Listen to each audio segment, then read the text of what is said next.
வாழும் வரை நிழல் என உடன் நான் வருவேனே.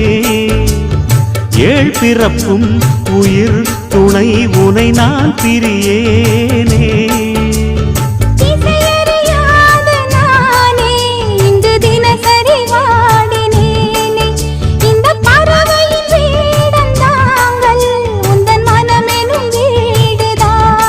நீண்ட காலம் நேர்ந்த சோகம் நீங்கி போக நானும் தீண்ட யோகம் விளங்கிட. பூமிக்கொரு பாரம் என்று எண்ணி இருந்தேன், பூமுதிக்க யாரும் இன்றி கண்ணி இருந்தேன். சொந்தமின்றி பந்தமின்றி நானும் இருந்தேன்.